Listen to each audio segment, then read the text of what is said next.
Alrighty, well, good morning, guys. We got the guys here, and we've got a lot of work planned on this vlog. We're loading up the seeds right now in the back of the ATV. We've got the no-till drill that we're borrowing from a friend, and a tractor that we're also borrowing from a friend. And today we are planting every single one of the food plots here on the hunting ground, so you want to stay tuned in for that. And since we've got the tractor, we're going to do some extra work on moving some dirt and trying to clean up some of these roads, and might even be able to make a kill plot with that thing. So we're going to load up this ATV, get the seeds going. Got an early start this morning, and like I said, we're going to be going all day long. It's going to be tough.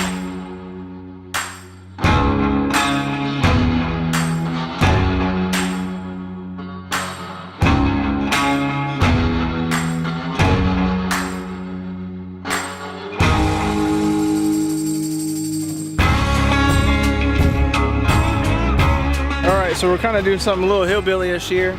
Got an old no-till drill, and these seed tubes that drop the seed are just so worn out that they just kind of make like a J, and they hold up seeds. So there's portions in the food plot that won't have any seed, and then all of a sudden it just spills out really, really heavy. So what we're doing is we're putting these little sticks on them to make sure these tubes stay straight, so we get consistent seeding throughout this food plot. It's not my no-till, it's the friend's. It's just old and worn out, but we're gonna make it work for today and get the plan.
Well, it is now the day after planting the food plots, and the reason why I had to wait to come back out to tell you guys exactly what we did and how we did it is because, as you can tell, even right now it is misting. By the time we got everything done yesterday and we were going to come back and narrate on what we did on the food plots, it was raining. It pretty much rained the rest of the day yesterday, and it has rained on and off today. With the lightest it's gotten all day is what it's doing right now, and that's like a heavy mist, which I'm not complaining, because you can't have better weather for planting your food plots. I love these long soaking rains. But what we did here is we actually have this big clover field. About a week and a half ago, I came in and I brush hogged this clover field down really low. And about a week and a half before that, I came in and I sprayed herbicides for the grasses and the broadleafs in this food plot. As you can tell, they're mainly all brown now. The only thing that's left green is the clover, and it's not very thick.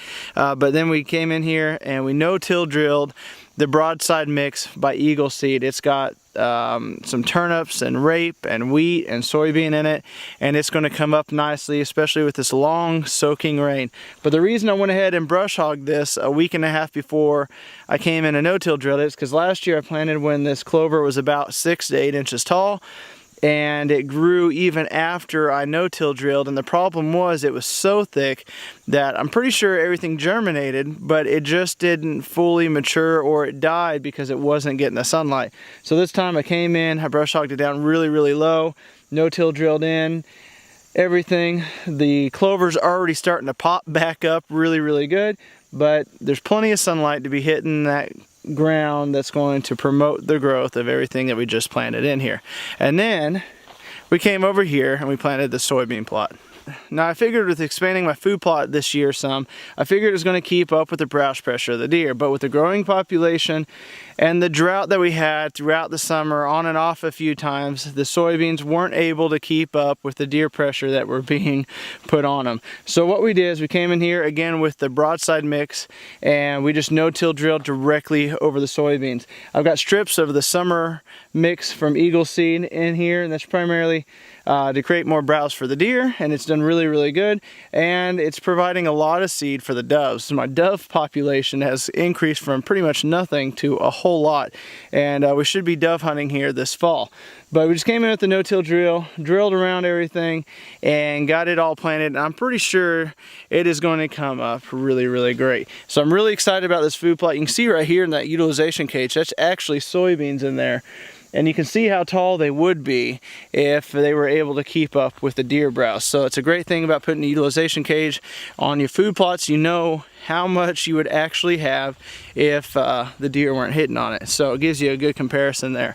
We have planted this food plot and we have a nice setup here. We got the redneck buck palace, and then we got the clover field down here, and they were even planted on each side up against the timberline. So, but we got a nice setup there with the redneck, but we'll probably be putting a hawk stand on one of these tree lines down on this bigger plot.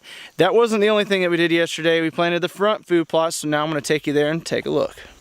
Well, there you go, made it to the front of the property. This is a food plot that I've been telling you guys about that I've just been struggling with. It's its third season as a clover field, and just with the, like I've told you guys, just with the population of the deer growing, they seem to hit this food plot harder than any other.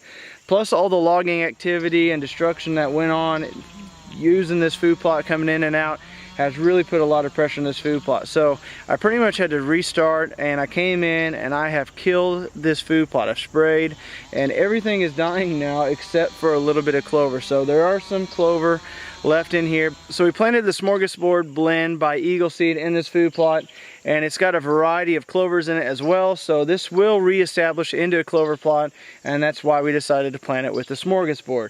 Super excited about this, excited to see how it does, replanting it and seeing if we can establish a really killer clover plot here again this spring. But Journey's walking around in the background, and while she's doing that, we're gonna go head over here just across the driveway to the Eagle Seed Summer Mix. So there you go, got another nice setup here. This is the redneck soft side ghillie blind, and right out here in front of me is the Eagle Seed Summer Mix. This portion of it is the area that we no-till drilled, and the other portion is what we roll planted, and pretty much didn't see any difference in roll planting and doing a no-till drill here. But in this area here, you've seen that I came in with a no-till drill and I drilled right over the existing summer mix. And the reason I did it right here is because we were right next to this tree line. This has been kind of competing, the root systems have been competing with the moisture in this, so it zaps them a little bit coming out so they don't get as tall, and plus the deer browse is very heavy next to the wood line. So I went ahead where it was shorter in here and no-till drilled in. Now that tall stuff, here in just a little bit, I'm actually going to go in with the Smorgasbord mix and I'm going to broadcast directly over the top of that and go ahead and plant that. The reason I'm doing that is because there's very little weed competition down low. It's done a really good job of growing in. The only thing that did grow up is some Johnson grass that you can see in it, and I came in with a herbicide with a backpack sprayer and sprayed all the Johnson grass and left everything else to grow. So there's really no weed competition down low. You got really good soil seed contact. I'm gonna go through and broadcast that, and we are going to be rocking and rolling. But the deer have really loved this food plot, and so have the doves on this property. You can see all this buckwheat, a lot of it's matured, so it's got seed heads on it, and the deer are starting to browse on it very heavily now. They've even been browsing on a lot of the sunflower leaves. We have some, here's a cowpea that the deer have actually been browsing on. You can see it's all been browsed on there. And there are soybeans mixed in here as well. So you can see how that's protected it. Now these are going to be making pods this year, and we'll have some pods going in to the late winter. Now that wasn't the only thing that we did yesterday. We actually did a whole kill plot on one of the logging roads that the loggers had torn up quite a bit. It's kind of a staging area where they pull up the logs just for a little bit before they pulled them out to the loading dock, and they would get them out of there. So what we did is we got the tractor yesterday, and we made an awesome kill plot that I know is going to benefit me greatly, and I know I'm going to see some big bucks on it, because the big bucks are on that ridge, what we call Rebel Hill, always in the daylight, and they don't come out in these food plots till normally later in the evening or right after dark. So when they're staging up back there in that kill plot, it's going to give me a huge opportunity to hopefully be able to harvest one of them. But I did a whole video on that kill plot, so it'll be up in this corner. If you're on YouTube, you can click on it, and it's a direct link right to it, so you can watch that as well. If not, then you need to go to YouTube and check it out. But it's still misting. I've got to go ahead and seed this summertime mix here right over the top with the smorgasbord and get going before I get too wet. So guys, I hope that you enjoyed this episode. Do me a huge favor, give a thumbs up, comment down below, tell me what you guys liked about this episode, tell me what you're excited about seeing on our property this hunting season, because we're going to bring you semi-live hunts throughout the hunting season right here from the hunting grounds in these food plots that you've been watching us make since the very beginning, since I got this place. So I can't tell you how excited I am for this season. This is going to be one of the biggest seasons on the hunting grounds, and I have so much more to show you. We have the dozers out here, and we're working on the pond starting this week. The clearing is looking absolutely phenomenal, and I am documenting all that, and that's going to be coming up here in some vlogs here pretty soon. So guys, make sure you guys subscribe. Again, thumbs up, comment down below, and until next time, have a better than average day. Won't you tickle